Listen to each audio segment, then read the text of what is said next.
I didn't realize how often I checked my phone until I tried to stop.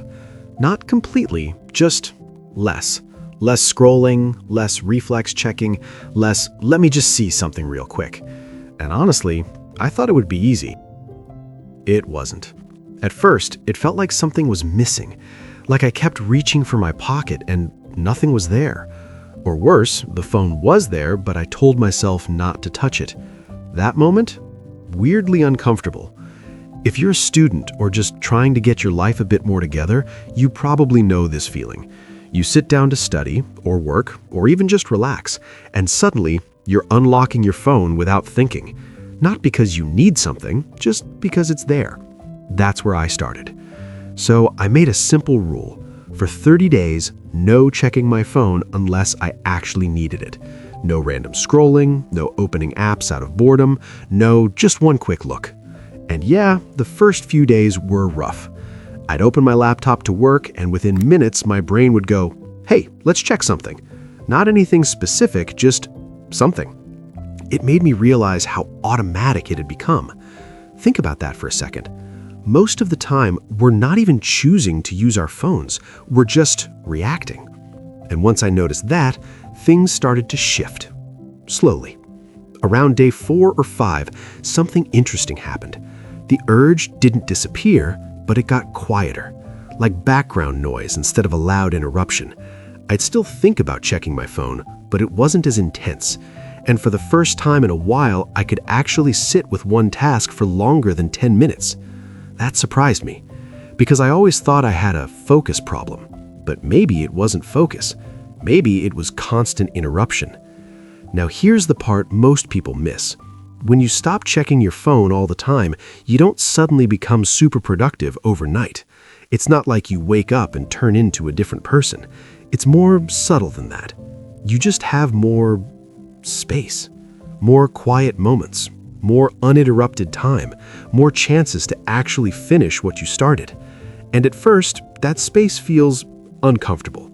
I remember sitting at my desk, done with my work, and instead of grabbing my phone, I just sat there. No music, no scrolling, just quiet. And my first thought was, what do I even do right now? That sounds small, but it's kind of important, because we've gotten so used to filling every empty second. Standing in line, phone. Waiting for a video to load, phone. Even walking somewhere, phone. So when that disappears, you're left with your own thoughts again. Let that sink in. Around the second week, I started noticing changes I didn't expect. My sleep got better. Not dramatically, but I wasn't staying up as late scrolling just one more thing. You know how it goes. You say you'll sleep at 11, then suddenly it's 1 a.m. and you don't even remember what you were watching. That stopped happening as much. And mornings felt different too. Instead of waking up and instantly checking notifications, I had a few quiet minutes. No input, no noise, just waking up. Honestly, it felt slower, in a good way. Then there was focus. This one hit me the most. I could study longer without feeling restless. I could finish tasks without switching between 5 different apps. It wasn't perfect. I still got distracted sometimes. But the difference was, I noticed it. And I could come back faster. Before, distraction felt like a default. Now it felt like something I could step out of. There was also something else I didn't expect. I felt less overwhelmed. Not because my life changed, same responsibilities, same work, same everything. But without constant input, notifications, posts, messages, it felt like my brain had fewer things to process. Less comparison, less noise, less urgency. And that made everything feel a bit more manageable. Now, I'm not saying you should completely stop using your phone. That's not realistic. And honestly, that wasn't the goal. The goal was just to break the habit of checking it without thinking, to create a small gap between the urge and the action. And that gap changes things. Because once you have that moment of awareness, you can choose. You can decide, do I actually need this right now?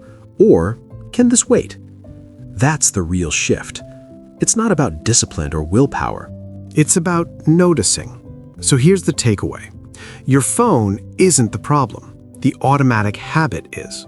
And when you interrupt that habit, even a little, you start to get your time and attention back. Not all at once, but enough to feel a difference. If you're curious, you don't have to do 30 days. Try 1 day, or even just 1 hour. Sit down, do something, and keep your phone out of reach. Notice what happens. Notice the discomfort. Notice the quiet. Notice how often your mind reaches for it. That awareness alone is a big step. And who knows, you might find a version of your day that feels just a little calmer. And if this made you pause for a second, let me know in the comments what you noticed about your own habits. You can like the video if it helped, and subscribe if you want more small, practical shifts like this.